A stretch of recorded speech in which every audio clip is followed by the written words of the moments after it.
Correct. All right, we got a second glam bag. So we'll get you guys glam bags. Now you're having fun, right? You won something.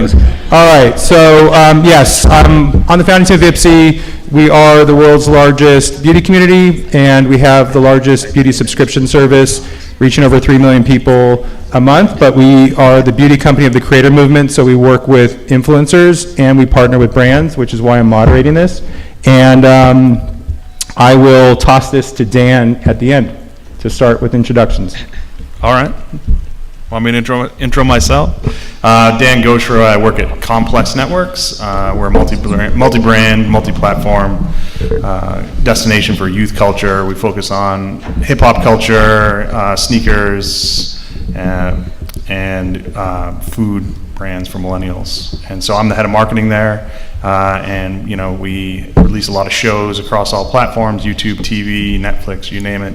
We have a strong, huge, massive social following and content amplification play, branded content, and all the things that a major brand does these days. And we're always looking for good partners and new tricks and tips. So hopefully I can share some with you. Great. Hopefully. Thank you, Kendra. Hi, I'm Kendra Bracken Ferguson. I'm the founder of a company called Brain Trust that was acquired at the end of last year by CAA's Global Brands Group. So now I'm the Chief Digital Officer, and we focus on social media, digital marketing, but more how do you use data and insights to help drive your social strategy, to create dynamic partnerships, to drive acquisition.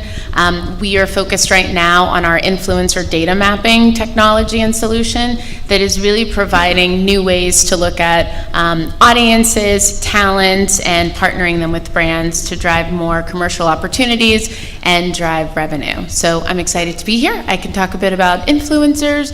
I know there's a question about how much they get paid, and I can also talk about brand partnerships, but we really do like to look through the lens of strategy, data, and ROI. Great. Bo? Hi, I'm Bo Averill, and I lead business operations for FameBit by YouTube. So I actually work at YouTube and Google. And for those of you who are not familiar with FameBit, it's an online marketplace that connects brands and creators. And we acquired FameBit back in the latter half of 2016.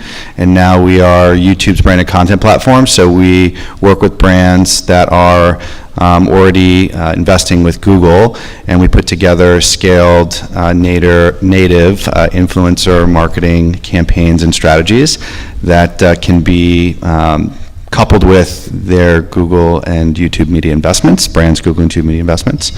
And so we're a full service operation now, been building out over the course of the last year as we've integrated FameBit into Google. And so I lead business operations, which includes sales, the operations of the business, commercialization, marketing, and the product, commercializing the product within Google as well. Great. Thank you, Dana.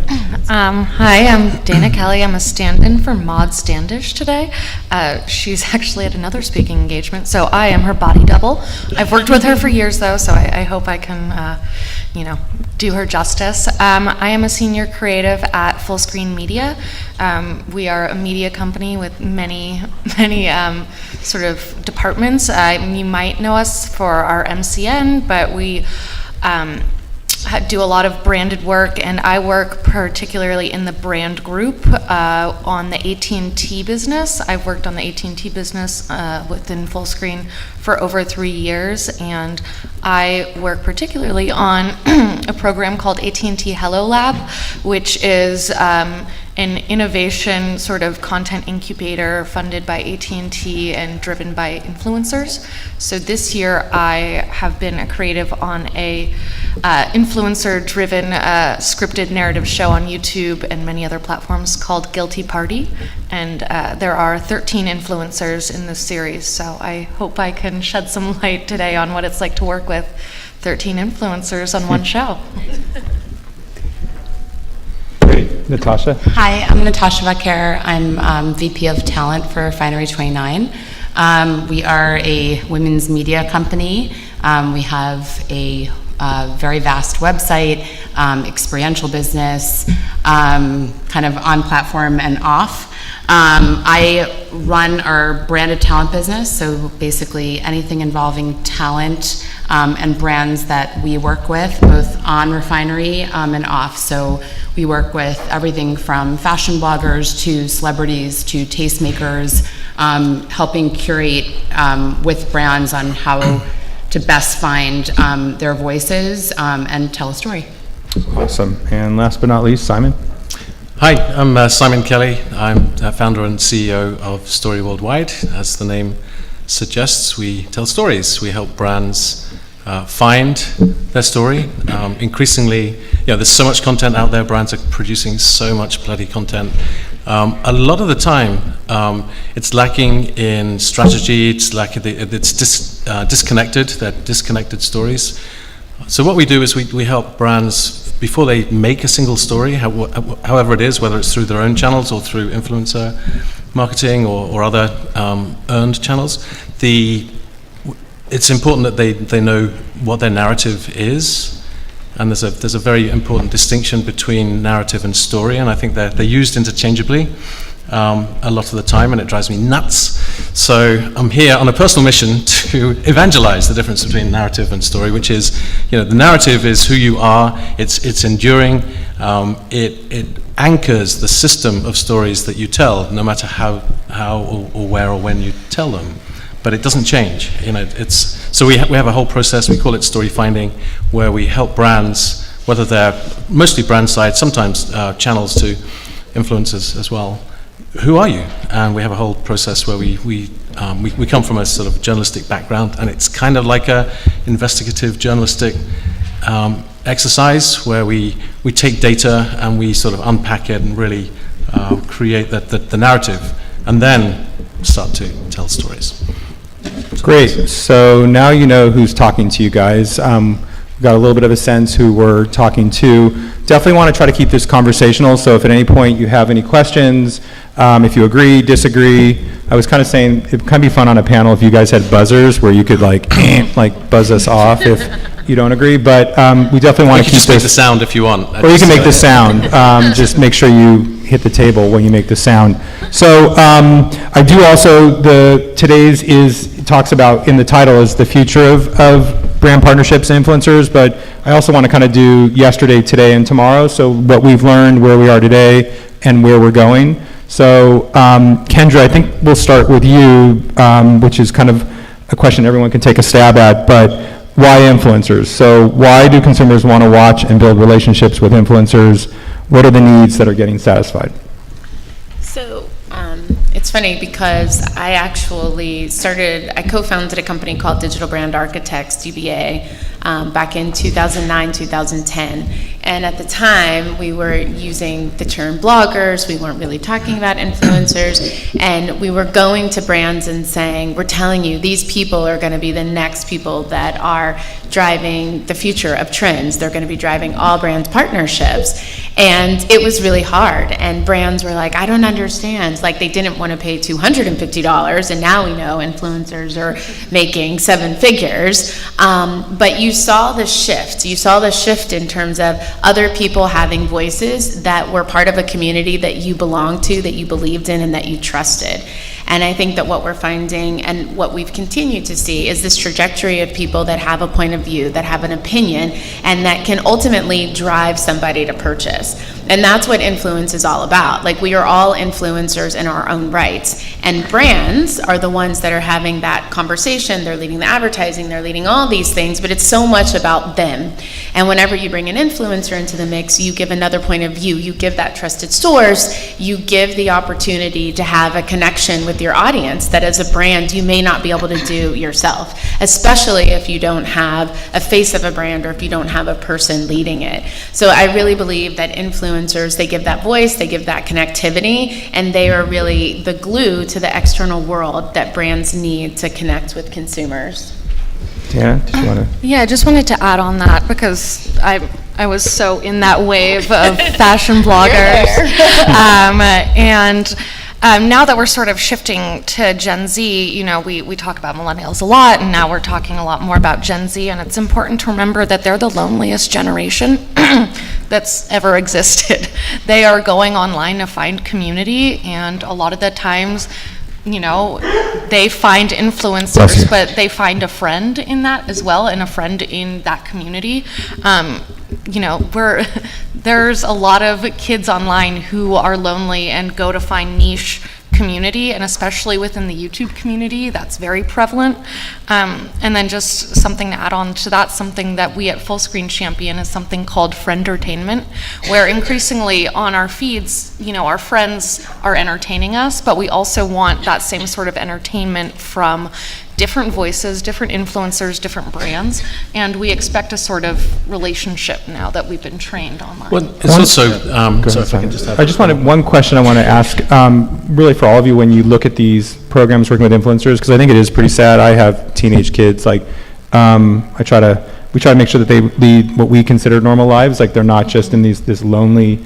Are you looking at 360 programs now that force, like we at IPSI, we leverage creators to get word out, but we do offline events as well. This past weekend we had something called Generation Beauty, which is in New York, and it's a celebration of beauty in real life, but the whole intention is to get people that only know themselves virtually to meet and take selfies and hug. Like, are you guys looking at Yeah, so for all our programs in Hello Lab, we also have meetups for each of the programs, and we're happy to say there's a lot of lifelong friendships that have formed through those meetups. But to your point, it's really essential. Like, that's all the internet is community, and it's important to recognize that that can translate offline. And for a lot of young kids who are, might be having identity issues or just sort of struggling in a traditional school environment, the internet is, an outlet, but it's also important to foster that community in real life, because,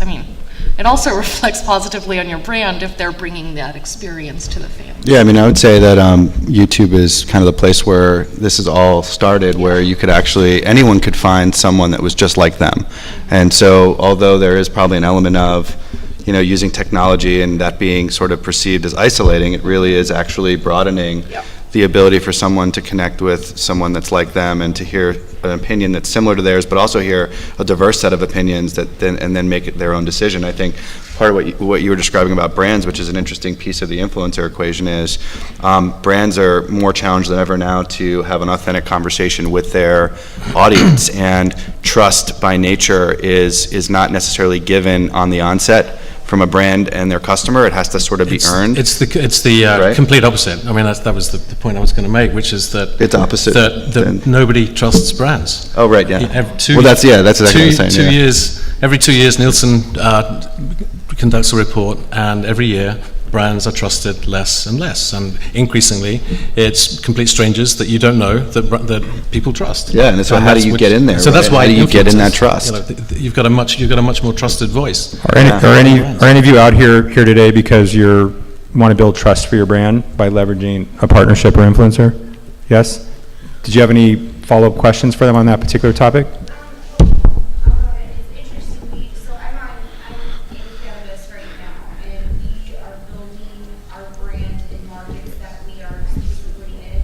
And so we're exploring the idea of the micro influencers that are specific to those markets that can really message and have that connection with the audience. I think my concern as leading the marketing strategy is, how do I ensure that that's a consistent story, a consistent brand voice and experience in all those different markets with different micro influencers? Because I think that there's a lot more variables taking that route, and that's just me simply not knowing the micro versus macro variables. But it just seems to me that having the micro influencers in different markets, it'll be hard to kind of control that consistent brand voice that we hope to. You need a narrative. Can I ask her a quick Go ahead. question? Yeah. Can I just ask you a question? And this comes up a lot, I'm sure we can all talk about it. Why do you limit yourself to micro influencers? We'll answer your question, but every conversation I'm in and everything I'm reading, everyone is like micro. It's a buzzword. And I just wonder from the brand's perspective, and I hear it from our clients, like why? A couple just like high-level thoughts that we had. One, because we're in cannabis, resource constrained, so having big budget for micro or macro influencers is probably out of the question right now. But additionally, we like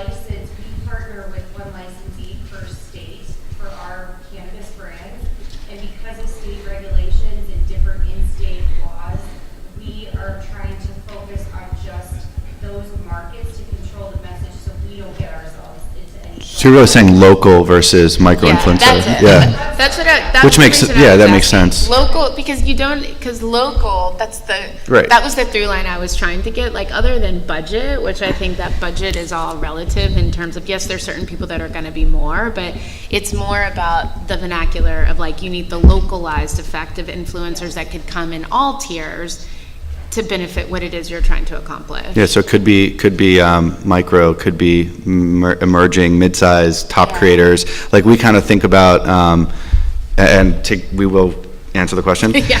It's a lead up to the answer.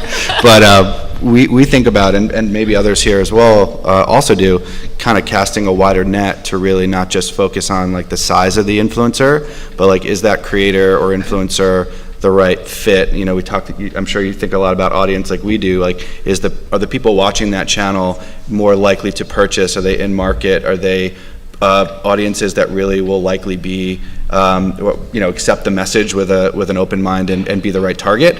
But it doesn't really necessarily mean that they have to be 1 million subs or 500,000 or 10 million or 50,000. So it's really about figuring out how those voices can be translated in the most organic way, but not necessarily just starting with the size of the creator. Yeah. Would you say, back to the question about trust? Yeah. Is it a fair statement that consumers that do have more of that local influence and engagement are more trusting of a brand than somebody who is a higher visible influencer because they probably know are getting paid for what they're promoting? Would you say trust is more prevalent for the smaller, more local?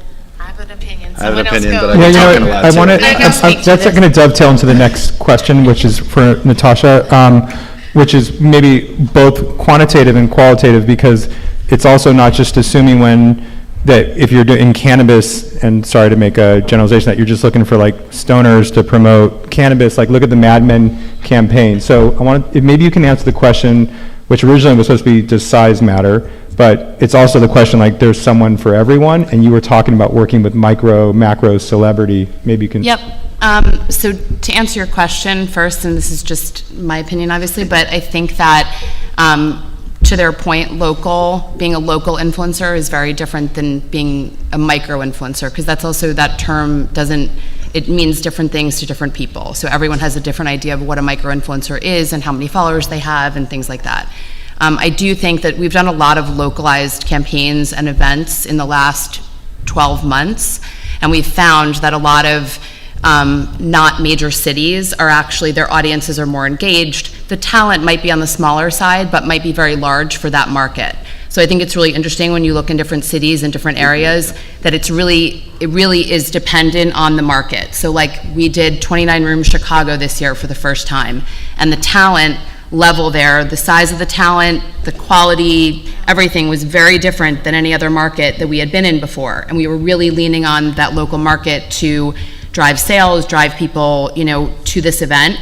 Also, just in general, they have less events than some other markets. And so the fan engagement was very different. We found it to just be a different event. And just to take a step back, 29 Rooms is an experiential, immersive event that Refinery puts on. It's our 4th year doing it, and we brought it to 2 smaller markets this year. So we were trying to test out those markets. So I think it's really about, what? I was at your Chicago. Oh, amazing, I love it. So it's really important that you think about what the market is and kind of get an idea of who you're speaking to. I do think it's important that you hit both. So yes, there are people out there that are hyper local and have great engagement with their audiences, but I think it's also important to have an overarching message. To your point, if you want to talk about having consistency, I think some of those bigger influencers can create that consistency and make sure that that message is heard kind of, loud and clear. Also, just like good brand briefs, making sure you're on top of what the messaging is, make sure that there is more than one moment. Having one moment with social and all that's being consumed is really what is challenging now, I think, for brands. They spend all this money for one post and the next day it's gone. Yep. And so it's really about creating a longer term story that can last beyond that one post that you spent all your budget on. And being able to like optimize, so like I feel like talking about past, present, future, So in many ways, we see the past as more of those like hero moment, single execution, one video, one post, 12 months, like invest it all up front and see what happens. And why not test and iterate? And for a brand, it's probably a little less comfortable because, you know, you want to have the consistency like you mentioned. So that's what you're used to when you can control everything 100%. But there's probably like many different ways to communicate the value prop and the value of your product. And so being nimble and flexible gives you the opportunity to see what works best. And if you can really measure it well, you might be able to then take that piece of content or series of pieces of content, hyper-localize a marketing campaign somewhere that heavies up on local impressions so you can really get the word out because you know it's tested, you know it's resonating well, you see people are responding to it. You know, because it's going to be hard to find influencers or creators that are solely, you know, hugely concentrated in one market. Like when we look at YouTube as a platform, you know, more than 50% of viewership comes from outside the US. And then if you look in the US into different DMAs, I mean, it's going to be really hard to be like, this person is the best person for this market, and they resonate well with my brand, and they communicate the message the way I want, and the engagement is high. So like, it's probably better to start broader, refine down, and then target the media locally so that you can really have higher impact. Something we say also, which might not be a brand's favorite thing to hear, but we say fans first, brand second. Like in all the content we're making, you're making it for fans and consumers. You're not, of course, if a brand could control all the creative elements, they would, and that's what commercials were. But if you're working with influencers, you have to have some sort of you know, just understanding that you're giving creative control to someone who knows their audience better than you do and better than, you know, the entire marketing team does. So, you know, really look at the quality of engagements with that person. You know, huge influencers, yeah, there are some that have a lot of followers because of name recognition, but there are some who have a lot of followers because they have really meaningful content that people resonate with. So I think it comes down to the authenticity of the relationship, but also letting them do themselves, because they know their community better than we do. So yeah, I would think about the fans and what they're getting from that influencer in the first place, and then how you can, you know, work your brand in there. And I think measurement, I mean, just one more piece, from a measurement perspective too, now I feel like we have tools that can more accurately measure. You know, we just launched a tool, or measurement tool called SearchLift, which is brand interest. We call it brand interest lift, but it's really SearchLift, which is what happens on Google search after somebody or an influencer talks about my brand. So we can actually see in the time post exposure to, you know, an influencer or multiple influencers in a campaign talking about a brand, what happens in Google search. Do they actually go and search on my brand terms, which gives you a really good indicator as to whether they're taking action, you know, they're moving through the funnel, so to speak. So like looking at those types of data points is key, so that you can say, hey, it's not just like they created a nice piece of content that looks good, or hey, maybe the engagement's higher than average because of like ratios of likes to shares and some of the traditional metrics, but like, what are they actually going and doing after? Am I actually moving the needle, or is it just an exposure that they see and move on from? So, actually, Dan, I saw you were going to jump in, but Yeah. I'm going to dovetail this into the question I had for you, which is two things. We were talking about trust and finding that the match. So my question for you, Dan, is one, how does Complex go about and recommend that you're finding the appropriate match for your brand? And then what type of tips and tricks can you recommend in terms of kind of hacking algorithms, ensuring that your campaign is successful? Sure. I mean, I think, you know, kind of what Natasha was saying earlier, we have an event as well called Complex Con, and it's in Long Beach, and it's in 2 weeks from now. And, you know, kind of tagging on to your question, we look at who, you know, we take the whole year to figure out who our audience is engaging with when we post content on social, when we release a show, who's the talent featured on that show. And so we use different platforms to help strategize that. We're looking at Snapchat to see who the younger audience cares about. You know, it's like we were doing a lot of content on you know, the Jay-Z's and the Kanye's of the world. It wasn't resonating on our Snapchat Discover platform or our channel. And so all of a sudden, when we started featuring Trippie Redd and XXXTentacion, who you may or may not know, but these are young, like, up-and-coming artists, all of a sudden our numbers went through the roof. And so then we use that data to inform our other shows. And so then we start plugging them into our YouTube series, into our TV show, and all of a sudden it all starts making sense. And so that's how we look at all the platforms that we have available to us. We know that Facebook skews older. We're looking for... What are you looking at? What are you using to look at the platforms? I don't know if it'd be helpful for you guys to understand dashboards and... Sure. Well, I have a business intelligence team that reports into me, and we've built our own data warehouse, and so we're pulling from all the platform APIs. And so we use a product called Domo that's our user interface for the business. And so we pull in all the data, and then we create specific cards, as they call them, or views for different stakeholders within the business. So the sales team is going to be looking at revenue and talent, right? Because they're going out and pitching for Brandon. They're looking at how much money do we get in based on the program that we ran with this particular talent. What was the engagement rates and things such as that. So that's how we do it. I think not a lot of people are going to have access to a BI team that can build a data warehouse and do all these things. It's probably resource intensive, but you can get all the information that we use through the native, the native platforms. But also, CrowdTangle is a great one. Simple Reach for brands. They're coming out with some really cool reporting. Reports and tools and such. And so there's a lot out there. There's Listen First, there's Tubular, there's all sorts of platforms you can use. And so we dab in all of them, but we focus on the one that we built. And with regards to hacks and hacking the algorithm, it's always such a funny one. I mean, the number one hack is create really good content. Genuinely, if it's good, it's going to work. And I know they've been saying that for years, but it's true. But if you're running a branded campaign and, you're fitting it into a larger schedule. We post a ton of shit every day, across all platforms, and some of it's branded, some of it's organic, some of it's promotional for our shows, and we know that once in a while, which ones are going to hit and which ones aren't. And if you have a branded campaign that you kind of have a question mark around, you want to use the platform to your advantage. So if you have a video it's going to go viral, maybe it's it's Nicki and Cardi B and they're beefing, and you got video of it, people are going to be into it. Post that before you post your branded piece for that day, because you'll save yourself some headache. It'll be more efficient. And again, that's leveraging the platform. That's kind of an algorithm hack, as you would say, but again, if your content is authentic to your brand, if your content is good, if it hits quickly, it's going to work. But if you want to make sure that it works, put it behind that other thing that you have great confidence in. Did you want to add to that, Well, Bo? one thing I was going to say on the matching piece, so this is kind of in the acquisition that we made of the platform of FameBit was kind of an aha moment when we started thinking about the whole process of how do you find influencers that love me as a brand versus trying to hear 100 sales pitches from lots of different places around why their creators are good for your brand, which is pretty much what most brands see every single day.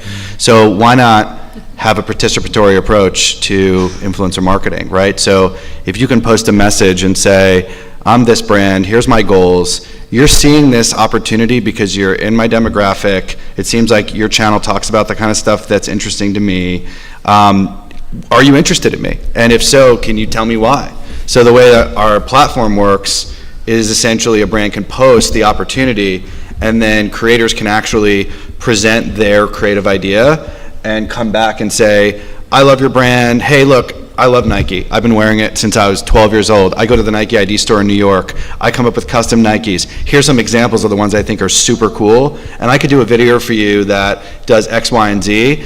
Are you interested? And if brands can aggregate that and see that, you can start to be like, all right, I'd rather go with creators that already think I'm cool, that already are putting me in their videos, that already fit my demographic, and that are excited, interested, available, and ready to do it, versus hear about why this creator who I never really heard of might make sense for me for such and such reason, and you're not quite sure why.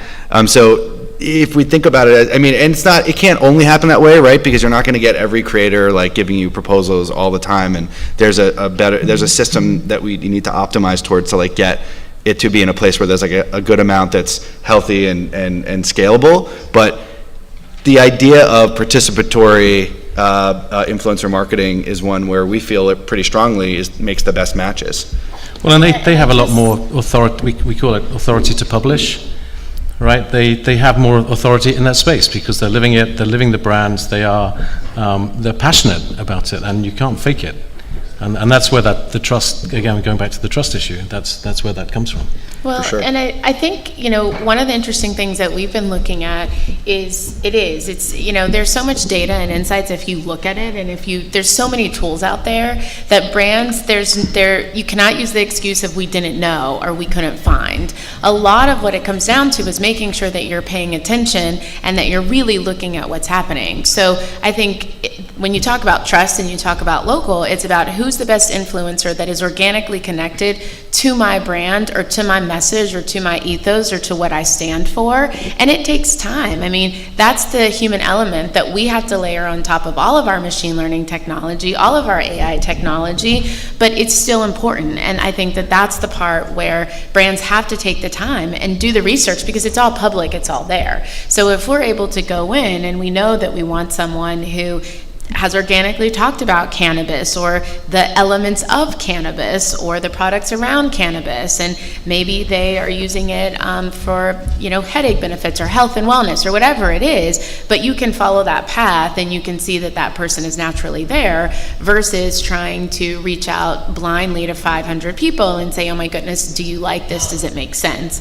And so we really spend a lot of time with our influencer data mapping tool, not only looking at has the influencer organically talked about the brand or elements of it, but let's go into their audience and see if their audience is also very much in line with what we want, if their audience is already talking about the brand, shopping at the store that we want, because then that starts to paint the picture. And then you can always go deeper to see, are they going to be able to deliver? But there has to be this notion of let me do my homework, let me research and see. And quite honestly, and I know there's a lot of fatigue with a lot of the influencers that are charging such high dollars, but the reality is also, you have to go in and see. If they've organically talked about you before and everything that they stand for fits, then it may be a good fit once you get in and you start to identify what your messaging is and what they need. If you see that someone has never posted organically about a brand and everything is paid, and that's not what you stand for, and that's not what your objective is, because if we talk about objectives, sometimes you do need to work with someone because you do need awareness, but then you need to work with other people because you need acquisition and because you need a long-tail brand ambassador who's going to help you carry your brand. So we use tools like Creator IQ, Demographics Pro, Meltwater, things that we don't have a data warehouse, but we're building things and mashing those. It's just not our business model. Things that we're looking at internally, all of the tools, a lot of social listening, and I think that that's really how you can start. Great. Just want to do a quick check, and we're about halfway through this. Is there anyone have any light bulbs go off? Questions? Yes. I have a question about, can I ask some question that is not 100% related to the business, but a little bit to the politics, and it's very connected to the topic of influencers and that kind of stuff. Yeah, I'm curious, so yeah. We may not answer it, but. Here we go. So I just observing the situation in America. I'm an immigrant coming to Serbia 4 years ago, and for me the situation with the president is kind of interesting because he's a brand. So he's he's not a man, he's a brand, first of all, and the whole business, his whole business is based on his name, brand. And other way around, he's an influencer, as I understand what influencer is. So what do you think, guys, about a moral and ethic aspect of the future of the influencers or whatever? And do you think, first of all, that he is an influencer? Am I right or not? 48% of Americans think so. Yeah. What do you think the next president of the United States must be influencer as well if you want to beat him? That's. Can I just jump in? Yeah. That's a really interesting. It's a really interesting question, and it's one that I think the situation befuddles a few people, myself included. It's actually, we can talk more about this later on. But I think it's a really stark example of how stories are more powerful than data. So there are facts that everybody that votes for him buys into his story as an influencer, ignoring the facts. he's factually incorrect 79.3% of the time. Now, that's not a story. But it's true. You know, it's the best example we have, I think, of how powerful influencers are and how powerful the power of a narrative versus the power of data is, because data doesn't influence people. People buy. It's system 1 versus system 2. System 1 is how we are hardwired anthropologically for the last 50,000 years. We make decisions based on emotion, not on reason. It's been tested, and it's 95% of the time, and we make purchase decisions that way, whether we're buying a car or a president or a vote. And that's what he's done. That's what he's done incredibly well. He's resonated by the stories that he's been telling, not by using facts. Dana, did you want to? I was going to take the spirit of that question and bring it back to influencers and brands a bit. Just because I think I'm sure you guys hear this a lot, is the notion of, is this influencer brand safe? Is this person brand safe? And I urge everyone in this room to really consider what that means, because a lot of the time you end up with a whitewashed vanilla version of a campaign, because, you know, these creators and these influencers are creating communities, and it's not up for a group of marketers to decide if that community is, obviously there's a line in the sand, but, I just think that if you look at a lot of the tenets of what brands consider brand safe, you're actually missing out on a lot of amazing creative talent, because you're holding really rigid traditional TV ambassador standards to a whole new generation of creators who are live streaming and vlogging their lives away. Of course, there's going to be something in there that you might not personally agree with, and that's okay, but you have to consider the entire ecosystem of their person and what their content stands for. Not how many swear words they said in their last video. And I urge everyone to think about what brand safety means to them, because it's inherently very strict and honestly a little racist. And I would just urge everyone to look at that. Dan, I think probably dovetails into your category. You said it. Not that there's maybe a couple F-bombs being dropped. Yeah, just a few, probably every other word. Yeah, I mean, it's You can interesting. do it, Dan, by the way. I want to hear the F-bomb from you. I mean, Come on, you're safe. This is brand safe. Is that we're brand safe here? I can drop a fuck if I want to. All right. Trying to be professional up here, man. No, I mean, it's interesting you say that, though. It's true. What's brand safe for you? Like, you should open your eyes. But at the same time, like, then your sales team's coming in saying, "Yo, Microsoft's not going to give us a mil." And so that makes a huge difference, right? And so then you do have to figure out, like, how do you stay authentic where you're not going to turn off your audience, but still get the money in, right? And that's the challenge here. If Microsoft was more open-minded and they understood that when they're buying on Complex that they're getting Complex's audience who likes our show Everyday Struggle, where they are dropping F-bombs the whole time and they're talking about what kids talk about, that would make a difference, but they don't. But you have to then educate the sellers on how to talk to the Microsofts of the world, because... Sure, but Microsoft is Microsoft. I understand. I work with Microsoft AT&T, I'm just Yeah. saying. I think it's a balance, right? Might not be the right partner for that show. Fair enough. So what does Complex do? Do you take the money or do you drop the F-bomb? We always drop the F-bomb.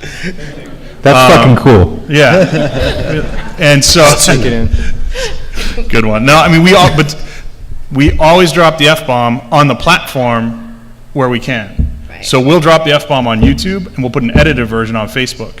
We can satisfy, right? So at that point, we're satisfying our business needs, but we're also satisfying our audience. Yeah. Did you guys have, I saw hands come up. Yeah, I think you went questions, first, then we'll get, So this is sort of a larger question of the panel.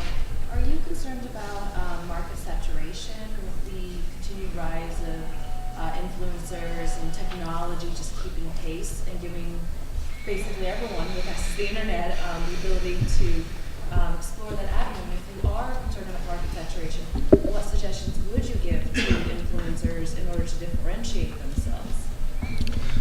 Excuse me. Could you repeat the question? Because back here, I cannot hear. So the question is, and make sure I get this right, is about market saturation and overuse of influencers. Yeah, I was going to say that, whoa, something got really loud. The marketplace is a big one. So if you think about YouTube, there are thousands of channels just alone, and that's not even incorporating the other social channels as well. So it's definitely an ocean. Will there be a point where it becomes really saturated if the market keeps growing as fast as it is?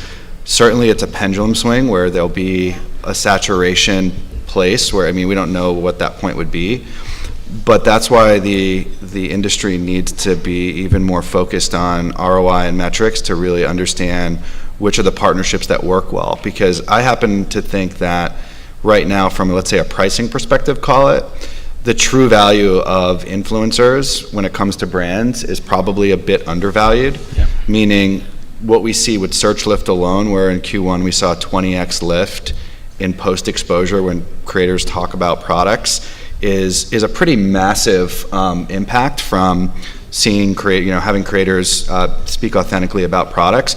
So in my view, the pendulum may swing towards one direction where there is a broader saturation, but once there's better understanding about what works, how to measure and how to optimize, that will swing back the other direction, where it might mean that certain influencers might be worth more because you understand the value of it. I'm not saying it's there yet at scale, because it isn't. We have a lot of work to do, but it will naturally correct itself. And I do think at the core, which kind of plays into the previous comments that were made, is if you hear, we know that, I'm sure CIA knows this better than anyone, if you talk to creators, what they'll say is they're never going to do something that's going to turn their audience against them. And so the right matchmaking process is key, because influencers and creators aren't going to want to go schlepping all these different products if at the end of the day they're going to lose their audience as a result, and it's going to mean their viewership goes down and their impact goes down, and it prevents them from following their dreams and doing what they want to do.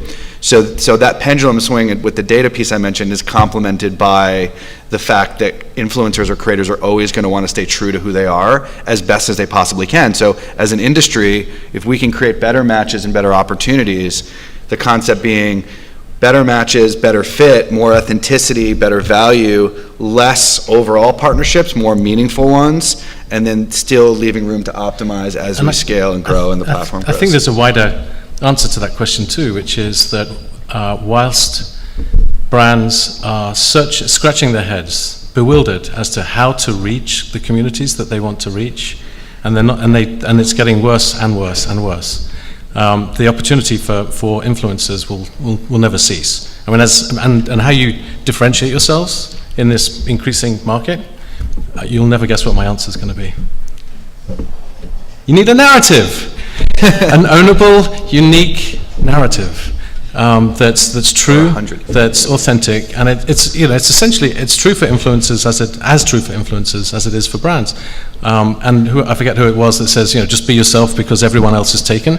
It's along those lines. You've got to be true to yourself, and that'll help you stand out. Now there are things that you could do to be more specific about who you are and what that narrative is when you're looking to match with brands.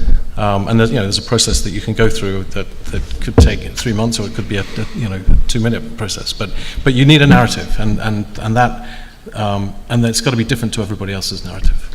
Was your question associated with this? Can I just add to that? Oh, I'm sorry. I just want to add one thing to that, because I completely agree. Like, people always say, like, are influencers going away? Influencers are not going away. They're just shifting in terms of the evolution of them, the different categories. I mean, we just did a category wheel, and there was like influencers in 16 different industries that were driving a majority of revenue within those different categories. And so I think that it's the pendulum. It's about figuring out the right influencers that are going to be appropriate for your brand. You could line up 10, we could put 10 influencers, right, who claim all to be beauty influencers, and you may be able to find one who is actually going to be the right fit for your brand. And that's a lot. I mean, it's style, it's point of view, it's what they talk about, it's ingredients, it's organic. So I think that it's not so much about there's going to be this mass and oh my gosh. I think that it's more about honing in on who is the right partner and how do you use them. And we see it all the time. There's certain influencers that we are always going to use whenever we need awareness, whenever we need to shift the narrative really quickly about what's happening. And then there's going to be the influencers that we know we need to drive 1.6 million in revenue for this pair of jeans. Like, here are the people that we're going to, because consistently we know that they can generate and drive. We also know when we start looking at our clients and going into the data, we can see the percentage of revenue that's coming from influencers that they couldn't get alone because the influencers had greater reach within their own platforms than the brand had coming to their e-com sites.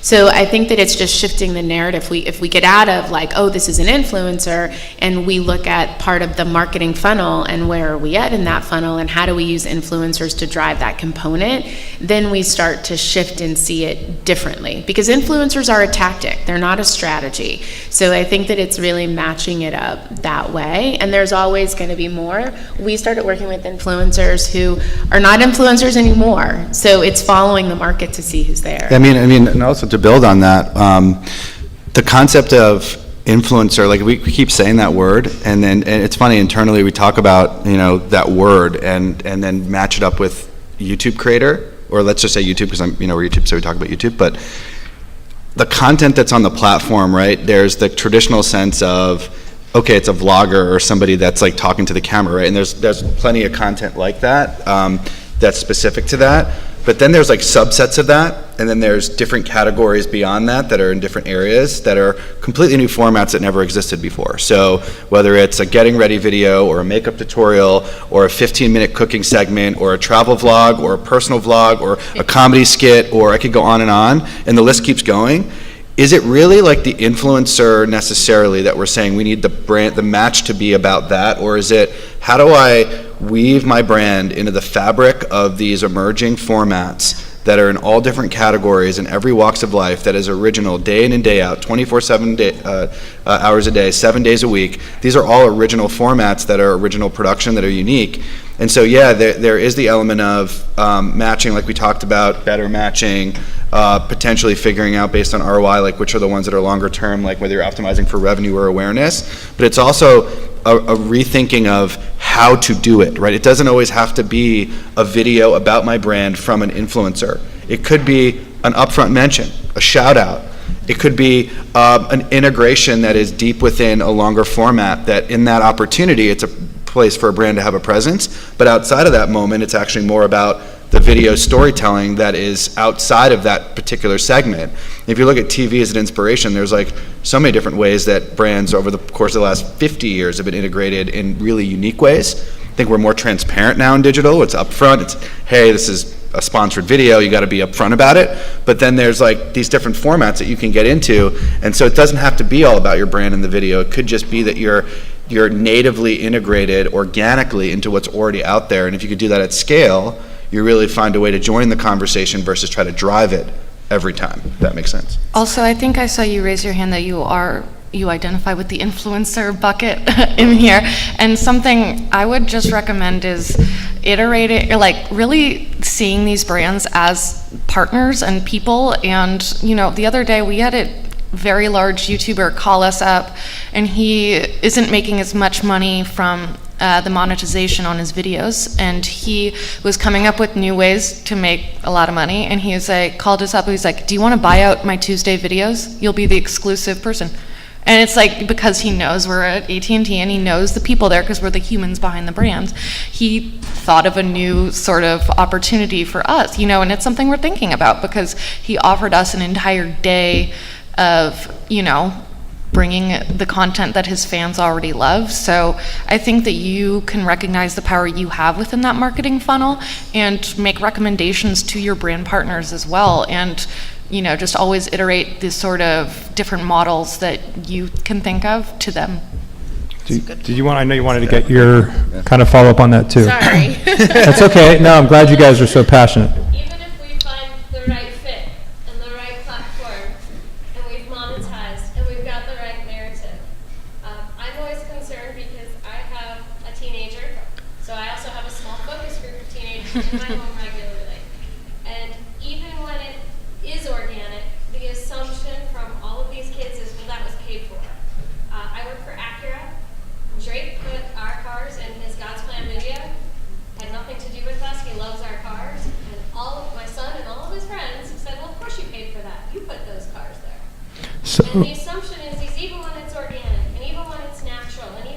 great fit. The assumption from the audience, even though they follow that person and they love that person and love their content, is that everything in it is paid for. And so they love the person, but they're not so sure about the products. And so when we look at the future of brand partnerships with influencers, my fear is, what the hell is going on in the future when these kids all know we paid for this, and so it's not real. Does it have utility? Is one way. What started in my mind when you were talking. So I'll give you an example. Right, we work with Canon, and around the holidays they've got a new version of the SLR that they want to articulate a what is seemingly, from an outside person like me who has a camera but's a casual user of a Canon.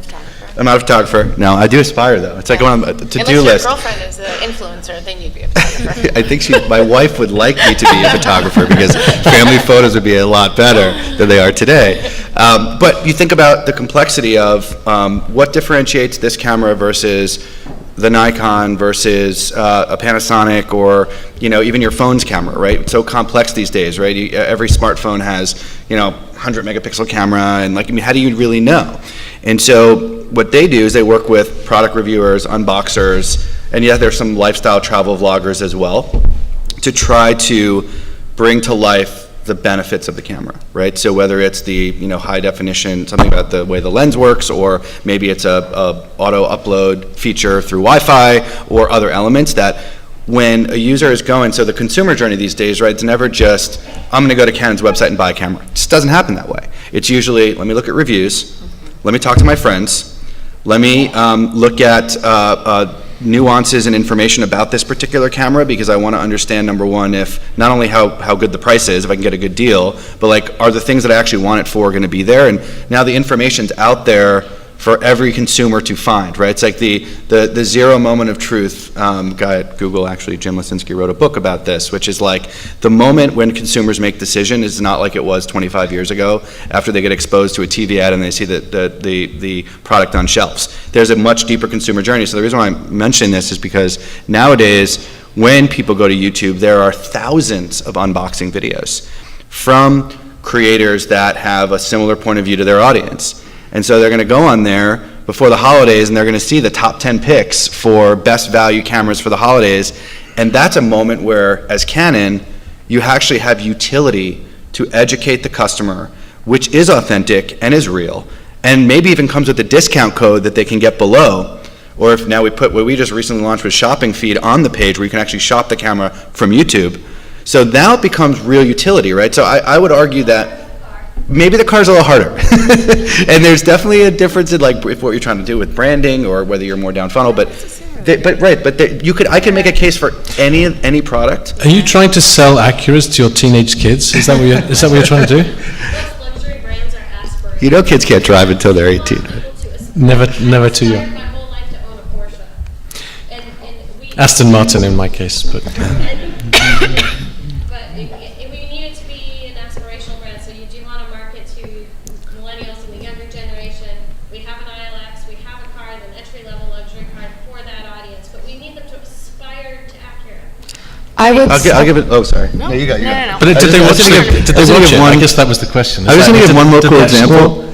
Can I just Sorry, interject you for a go. second? Because I think one of the things I'd like to hear you address, if I'm understanding you correctly, is two things. Is it okay, now that when people kind of adhere to FTC requirements, and Drake doesn't have to put sponsored or Acura partner, but the question is But they do can we sniff it still, out. does the content lose efficacy I when would they're say no. compliant? I just want to give one example real quick. Okay, then we're going to go to Natasha. Such a good one. Okay, go for it. Okay, Mercedes, okay, one of the best, or call it most prestigious luxury car brands in the world, right? I'm not picking sides. We work with everybody. Just add German to it, and then you'll be safe. There we go.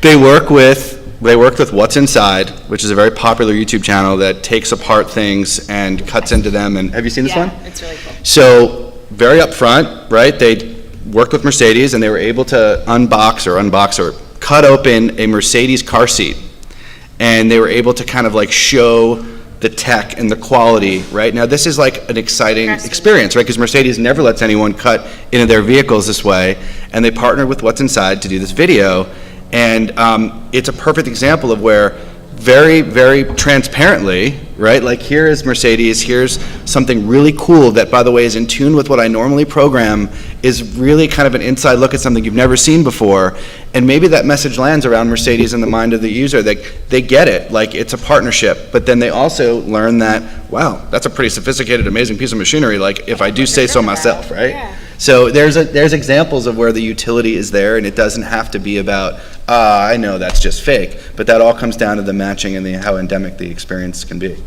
worrying about the audience in the future, just realizing everything's paid, whether it's someone was talking about Pizza Hut or string cheese or yogurt or Vicks Vapor Rub. I've heard since I've been here, and all these product placements, like, I don't even know how you do this when they all know it's paid for, and there's. But I don't necessarily think they think it's a bad thing. So I Right. think Right. I think the audience understands that things are paid for. I think they understand that that's how these influencers make a living. I think it's also about, I think the market is changing a bit. I think at least what we see and what we work on a lot is now not just casting influencers for the sake of them being an influencer. We cast our editors all the time. We actually get inbound all the time requests for people that are specialties in their field but also happen to have a social following. I think it's important now that you think beyond just like what a traditional influencer is and who you're marketing to.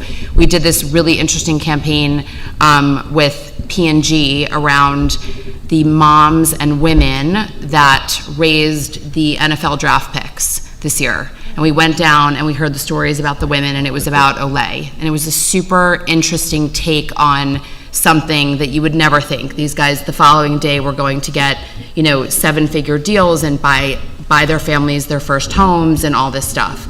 And it all came back to like taking care of the women that took care of these boys and raised them. It was a really interesting campaign, and it resonated really well, and people weren't thinking about the fact that it was branded and it was, it was a sponsored piece. It was about what's the bigger messaging, right? And at the end of the day, it was face cream and SPF lotion and stuff like that, but it really wasn't about that. So it's about thinking about smarter ways to capitalize on a different story, a different conversation, or a different type of influencer. So for cars, we work with women and car brands all the time, and it's about a different narrative. Like, maybe it's a professional woman that has a social following that, like, her mom drove that car and like she's, aspiring to, there's just different conversations you can have, and I think everyone's okay with the paid thing. I think especially the younger generation, they get it. It doesn't mean they're opposed to buying stuff because of it. I think I think that's absolutely right. So ultimately, it's down to the quality of the content. I think we've talked about that, and there are other channels and other brand partnerships that I think kind of give us an indication of how the future is going to turn out for influencers. So, who watches Vice, right? All of the Vice channels. Right, and there's a gazillion of them. Do you think any of them aren't paid for? And everybody that watches Vice channels knows that the brand is sponsoring that particular video or piece in the magazine or on the site or whatever it is. And ultimately, and that goes for every advertorial or whatever that you see in magazines or paid for programming and so on. If the quality, if it's really good, if it's entertaining, or if it's useful, you're going to watch it or read it or interact with it. Great. Just a time check here. We've got about a little over 10 minutes. Are there any other questions? Yes. I think it's a generational thing where Gen Z, they see it as an endorsement, and Gen X sees it as a sellout. So depending on the audience you're trying to reach, maybe you see it as interruptive advertising, like a traditional ad. It's highly disruptive and interruptive. And that's what turns people off, especially the older they get. So going towards building a narrative around a product and doing non-interruptive advertising, writing content, I think that helps a lot if you need to get into that I love you, man. We've actually seen that in the performance as well. So like the model that we have is 100% creator produced, meaning we don't do scripts and we don't do work for hire frameworks. Not to say that in certain cases those can't be successful and worth investing in, but our real focus is how do we enable creators to do their thing in their own voice, have brands be part of the conversation. Because to your point, I do think that more than ever, being upfront about working with a brand is like so critical, and not only is it's the law, but it's also really critical. And I think this next generation gets it, like it was just being described, and they actually embrace it. But it's got to be something that they love, and it's got to be something that makes sense for the way they want to do it. Otherwise, they know that the previous generations are lingering over saying, do it right, because if not, it's going to cost you your audience, and it's going to cost you potentially your channel and your future. Yeah, and I also think too, like, yes, because their holy grail and their revenue stream is coming from their audience, so they are not going to do anything to reflect that. But I also think it goes to the larger marketing funnel. Hello. Sorry. I think it also goes to the larger marketing funnel. Like, I just think that we get so caught up as influencers as like saviors for brands, and there's so many more things that brands need to be doing to market their products and to be a sustainable company than just relying everything on influencers. And I think that it goes back to like the multiple touch points that a consumer has to have before they actually make a purchase. So we want to make sure that like products are, yes, they may be with an influencer, they may be in a paid social ad, they may be read through branded content, they may be through a newsletter, they may be through an event, but we do know that consumers need to have multiple touch points. So I think that it's the balance of saying like most of the time, I'm speaking declaratives, but you're not going to lose sales from Acura because you were in a Drake video and someone said that it was paid, that it was a paid campaign. So I think it's like even shifting our own narrative of how we think about it. If we're seeing an uplift in sales and people are smart and they know that, yes, that might have been paid, but they're getting to see a different view, or it's resonating with them, or it's a product that they need, or a product that they might not have been exposed to had they not seen it in the feed of an influencer that they read, whether paid or unpaid, then like I think that that's what we need to be looking at, and we need to be looking at our entire marketing funnel to make sure that we are in the right spaces so that we can connect the pieces, and that we are balancing out our influencer strategy with the overall halo effect that brands need to have, because they need to be in the right places where their consumers are. I 100% and it's not always agree. a bad thing. That's what we do. We don't do a lot of influencer-only campaigns, so usually it's part of a 360 campaign. So we're doing stuff on site, we're talking through editorial content, we're figuring out custom content, we're figuring out potentially if they need, content that is sitting in a magazine or on a billboard or something, like how that all ties together and what that whole message is, or whether it's bringing it to life and experiential. But it's not, you can't just use influencer marketing and feel like that's the solution. It's not. It needs to be part of a bigger conversation, and they should all tie together, and everything should work like, It's got to be a journey. It's got to be a journey, and it's got to be anchored by the same narrative. I just want to transition that to, because part of this, the topic is not just influencers, but it's brand partnerships. And Kendra, to kind of segue from about thinking broader of the marketing, I think this question first for Natasha and Dan, because you are also brands. How can brands, whether it be Acura, a cannabis brand, look at other brands as influencers, where R29 is clearly an influencer in its own way, Complex the same way? What do you recommend for the brands out there that are looking for like-minded brands similar brands like them to partner with? I would say for Refinery, and I'm not on the editorial side, but I think it is imperative that there is a really strong voice, and that there are people that are solely dedicated to creating that like kind of voice for the brand in an editorial way that's really not thinking about the ad dollars and all of that, and thinking about really what it stands for. As an example, we don't promote any diet products, and so we are all about not teaching women how to look like anyone else. It's about how to be your best self, and so we will turn down money. Our editorial policy has been from the beginning that we will not promote a product that has the word diet in it or promotes any sort of, any sort of skinny, skin, I mean, there's variations on it, and obviously some of those brands are trying to do great things, but we are against diet products, and I think that's been challenging for a women's brand because there's a lot of money in that business, and we have said from the beginning that that was where we drew the line, and I think it's really important that brands have that really authentic voice that has nothing to do with the marketing and understanding that needs to be a piece of it, and then all the other stuff can come around. You know, from our perspective, you know, very similarly, like looking at Acura as an example, you know, Drake loving Acuras is actually a throwback to the older rappers that used to rap about Acuras. And so when you're thinking about other brands to work with or brands that make sense for you, I mean, does it make sense for Acura to say, oh shit, Drake's got the Acuras in his video, maybe we should hit up Complex and have them write an editorial piece on, you know, top 10 rappers that like Acuras. You're coming? Are you coming to Complex Con? Awesome, yeah. Look me up, I'll be there. It's a great event. But so that's an interesting way, like thinking about, you know, here's the biggest rapper on the planet, he's got our product, and I think I'll echo some of the sentiments. That's a good thing. Like, your kids, that's a good thing for all kids to know what Acura is, right?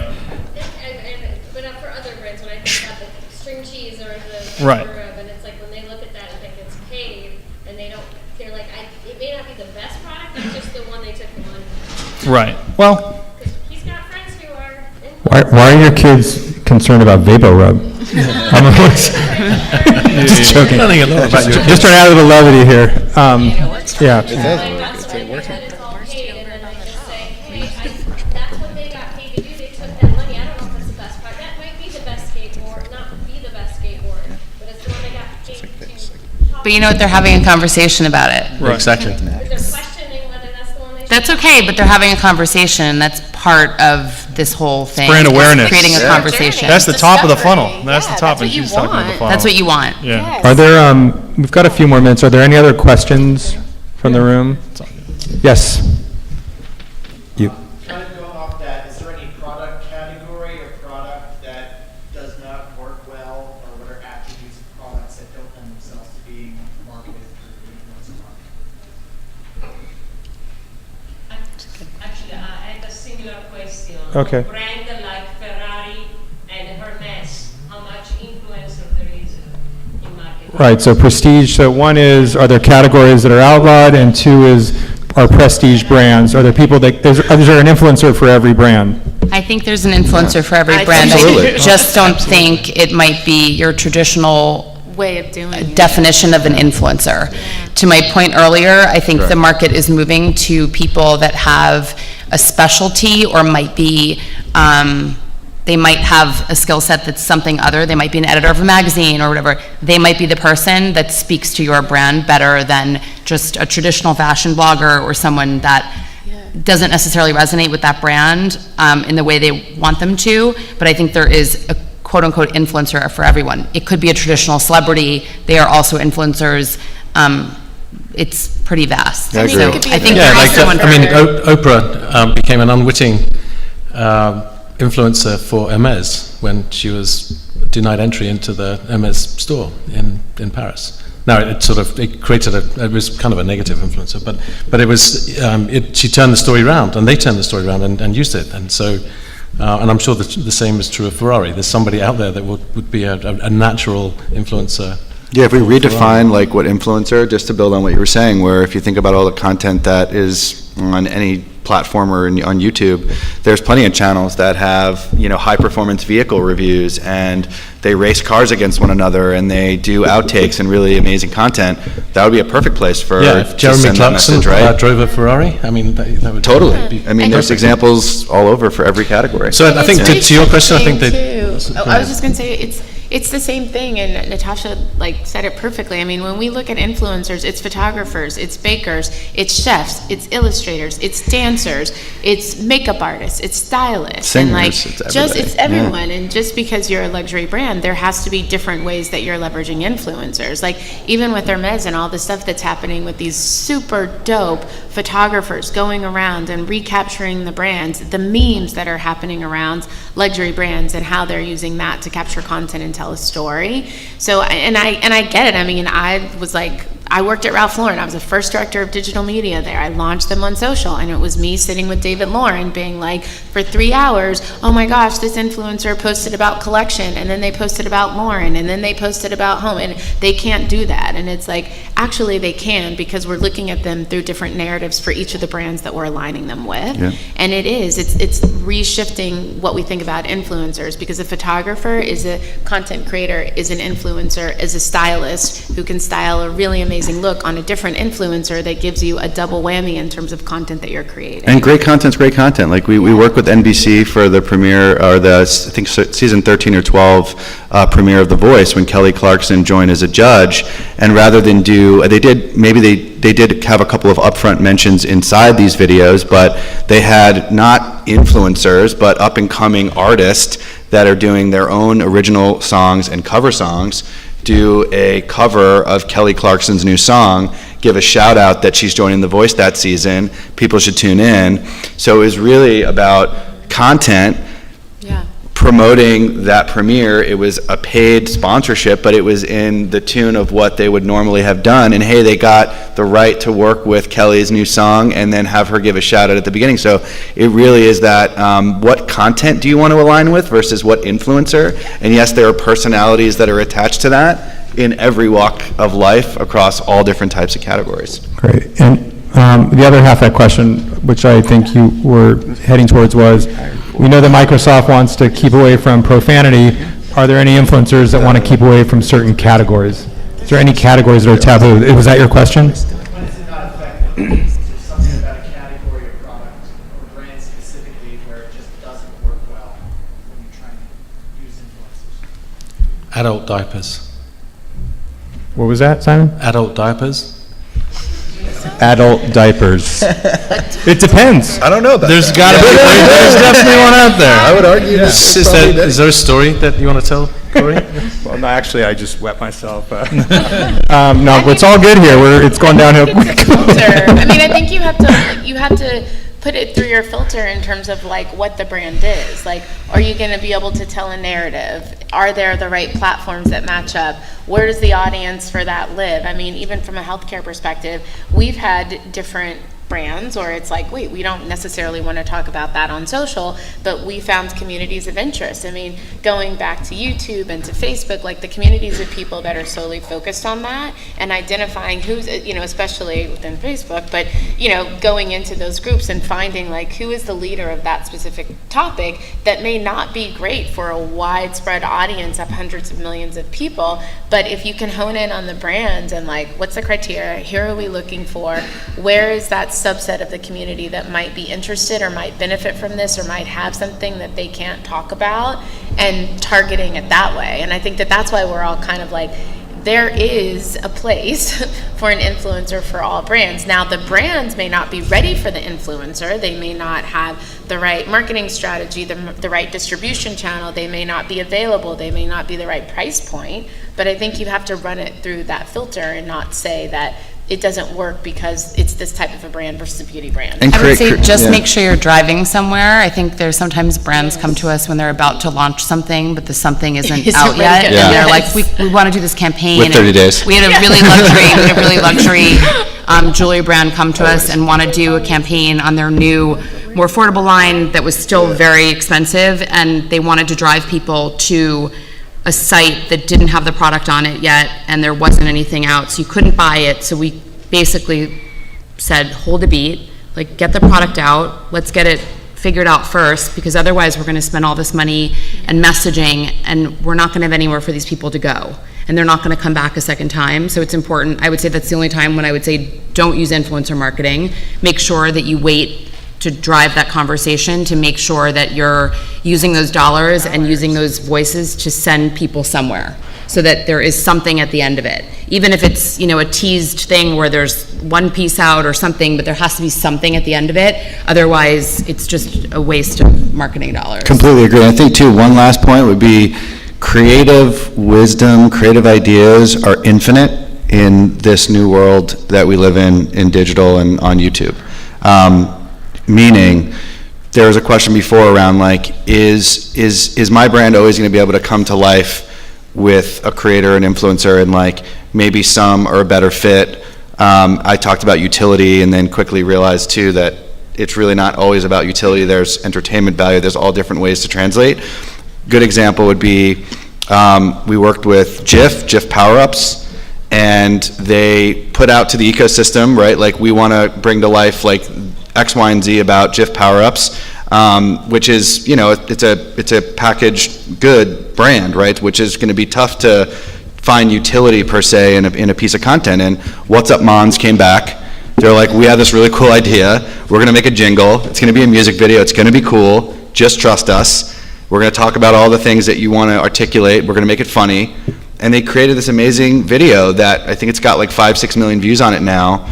And it was funny, and it's stuck in my head over and over. It's like I wake up with it in the morning sometimes. I'm like, I'm so hungry. And I'm like, no, don't do it. But it just shows that like the brand never would have thought of that. They probably were thinking some of the same things. Like, I don't want to just be like, hey, like Jif Power-Ups has this much, you know, this many calories, and it's a healthy snack for your kid. Whatever. It came back and it translated and it served the message. And you just never know what's going to come back when you put out to the community.